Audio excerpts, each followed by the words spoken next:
Alors bonjour à tous, aujourd'hui une vidéo un petit peu spéciale parce que je vais répondre à cette question.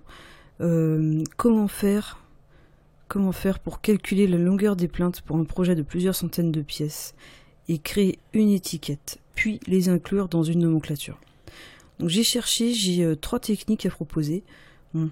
La première répond exactement à ce qui était demandé, cependant je trouve qu'elle est très difficile à mettre en œuvre en pratique, surtout si c'est un projet avec des centaines de pièces. La deuxième pour moi ne fonctionne pas très bien, mais bon, je suis obligée d'en parler. Et la troisième pour moi est assez longue à mettre en place, mais une fois que c'est prêt, elle n'est pas trop source d'erreur et l'automatisation des tâches me paraît satisfaisante. Donc voilà. Donc on va découvrir ces 3 méthodes et ensuite j'expliquerai en détail comment faire la troisième méthode. Alors première solution que je propose, donc on arrive au résultat demandé, c'est-à-dire que dans une étiquette de pièce, on a le nom de la pièce, ce qui est au sol en mètres carrés, bon ça c'est un petit bonus, la plainte, sa nature et combien en mètres linéaires il y en a dans cette pièce 1.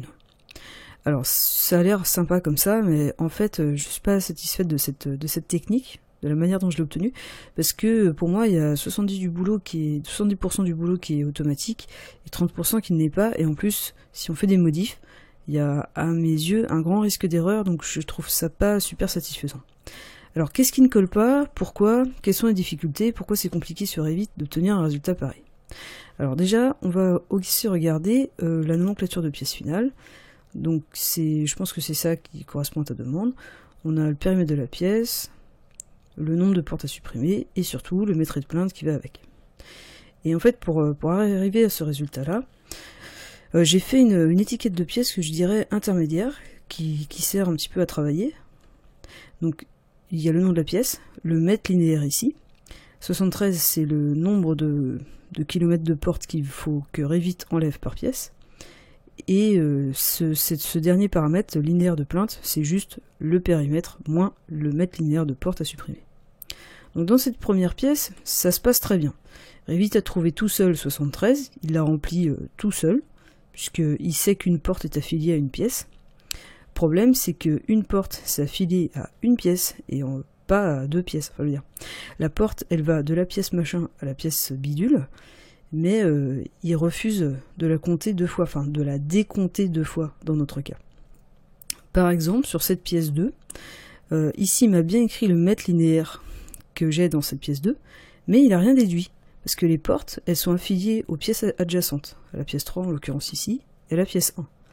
Donc pour arriver à ce résultat-là, tu passes par cette étiquette intermédiaire, celle de travail en quelque sorte, tu sectionnes ta pièce, avec la grande croix comme ça, tu vas dans le paramètre partagé que j'ai créé, qui s'appelle...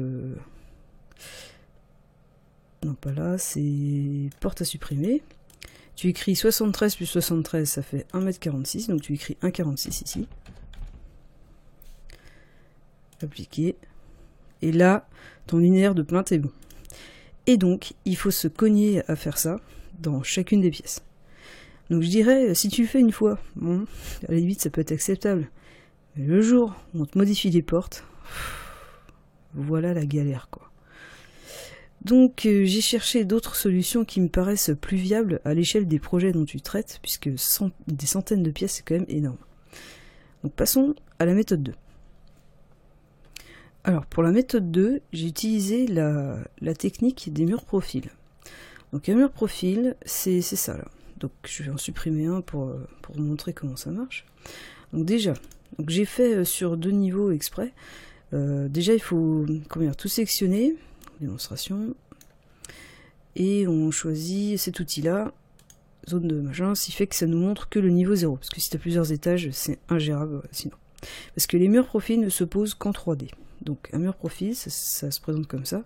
Tu choisis ici profil en relief. Bon, je n'ai pas créé de plainte en particulier, j'ai juste laissé le cube que Revit propose par défaut pour l'exemple. Mais on peut créer un profil de plainte.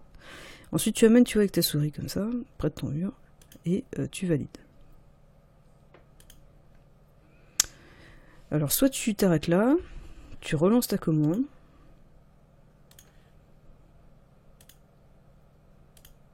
Ou alors tu tentes ta chance et tu les fais tous à la suite.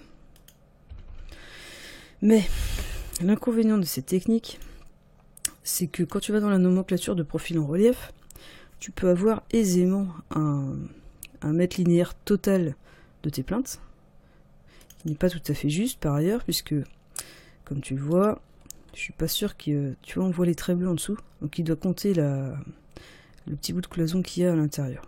Donc d'abord, d'une part, je suis pas sûr qu'il soit très juste. D'autre part, c'est vraiment une grosse galère pour lui expliquer que tu veux les compter par pièce. Parce que j'ai bien pensé à essayer de les scinder, j'ai essayé d'en faire des éléments, etc. Bon, je sais pas, tu t'amuseras à tester toi-même si tu souhaites. Je vais pas tout montrer en vidéo, mais franchement, je n'ai eu aucune solution satisfaisante qui soit rapide, plus ou moins rapide d'exécution, faisable, sans trop de prise de tête, sans trop d'erreurs.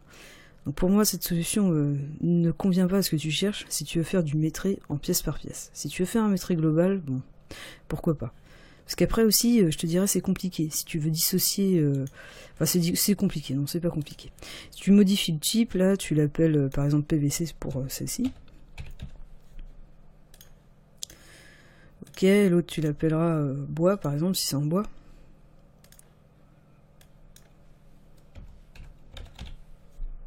Ok. Problème, c'est que après, c'est là le souci, c'est que si tu veux de la bois qui s'arrête à cette cloison-là, c'est assez tordu. Hein. Là, ça paraît simple sur le papier, mais maintenant, il faut refaire un autre. Et il va avoir du mal quand tu vas refaire. Démonstration, c'est plus simple. Si tu refais un mur profil relief, donc par exemple, là, hop, tu valides. Donc celle-là, on a dit qu'elle serait bois, par exemple, et de l'autre côté, tu la veux PVC. Donc là, tu l'as choisi PVC, et tu vas checker ce truc-là pour aller là. Bon, voilà, bah du coup, il reste ce bout-là. Et ce bout-là, j'ai testé, je l'ai mis en élément, je l'ai essayé par tous les moyens de l'enlever facilement. C'est une usine à gaz. Donc je ne conseille pas, en fait, cette méthode ne me paraît pas adaptée à ce que tu souhaites. Par contre, j'ai une troisième méthode, pour moi, c'est la meilleure. On va voir ça tout de suite. Alors, solution 3, pour moi, c'est les meilleures. Donc, j'ai laissé les étiquettes là, parce que forcément, d'un truc à l'autre, je les ai pas enlevées. Mais ce qui compte, en fait, c'est ce que tu vois là. En fait, ça, c'est un objet. En fait, c'est une famille. Et elle a quoi de particulier, cette famille? Eh ben, je lui ai dit qu'elle devrait être... elle devrait savoir... Enfin, elle a un point de calcul de pièces. Ce qui fait que pour le résultat que tu souhaites obtenir,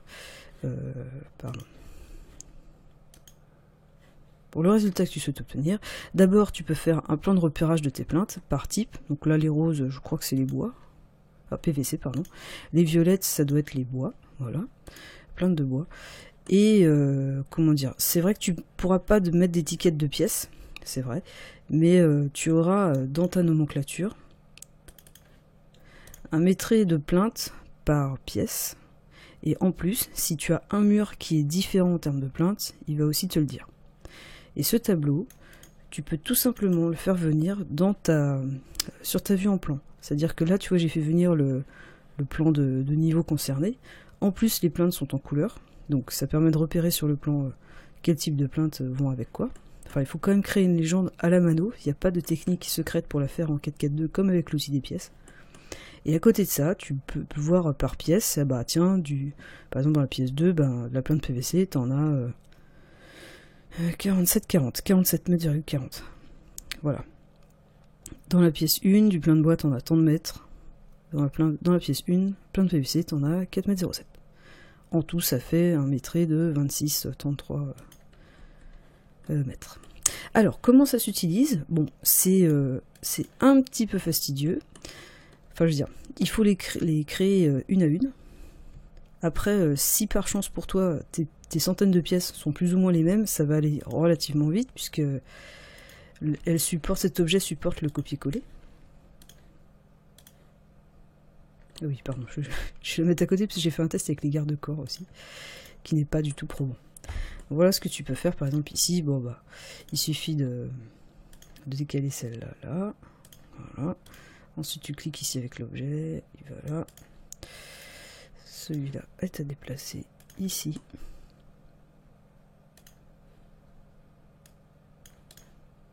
C'est vrai que c'est long et fastidieux, mais bon, c'est graphique du fait des couleurs, c'est relativement simple s'en sortir et s'il y a des modifs également. Bon, évidemment, tu peux accrocher, je pense, ces objets au... Enfin non, je ne l'ai pas prévu comme ça, mais il faudrait étudier la possibilité d'accrocher ces objets à des murs ou à des faces. Parce que c'est vrai que là, j'ai utilisé juste modèle générique métrique, mais pourquoi pas. On pourrait tenter l'expérience en les accrochant au mur, ce sera peut-être encore plus simple à utiliser. Ok, alors j'ai testé l'objet des plaintes pour voir, donc mur, ça m'inspire pas confiance parce que il va falloir gérer les deux faces et je pense que ça va pas bien se passer. Donc l'autre solution sympa c'est de faire cet même objet par face. Alors on teste ensemble, j'ai fait un petit essai tout à l'heure, c'était pas mal.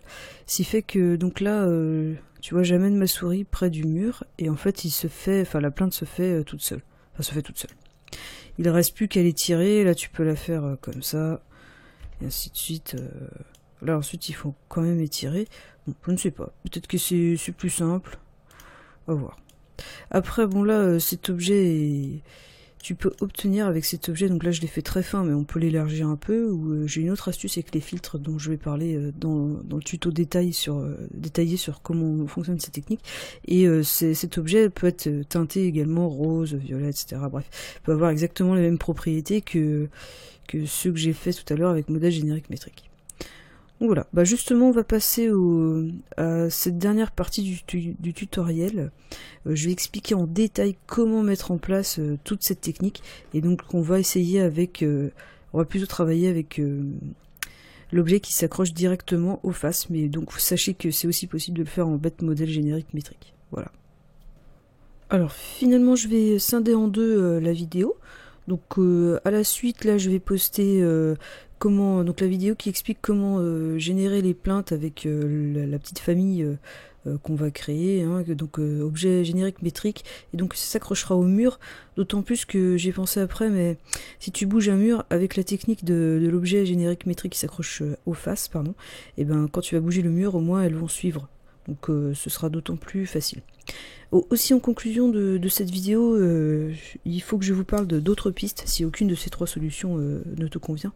Donc il y a Dynamo qui permet d'extraire des données de Revit en fait, et de les mettre en place dans différentes boîtes de dialogue, et ensuite tu cliques sur le bouton et ça te génère une espèce de programme en fait, et peut-être, mais comme je ne maîtrise pas Dynamo, je suis pas sûr de ce que je raconte, donc à voir pour la piste Dynamo. Si tu as dans ton entourage un spécialiste de Dynamo, mets-le sur la piste des plaintes, pourquoi pas.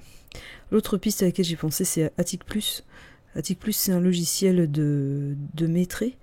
Bon, ça fait encore un logiciel de plus à acquérir dans un premier temps, ensuite à maîtriser. Et par contre, je suis sûr qu'Attic+ fonctionne bien, et pour obtenir le résultat que tu souhaites, je suis sûr que ça va marcher. Un maîtrise de plainte en pièce par pièce, Attic+, c'est sa spécialité. Donc voilà. Et donc sinon, donc on se retrouve pour la vidéo à suivre, qui donc je vais expliquer en détail comment créer de A à Z la solution 3 que je propose.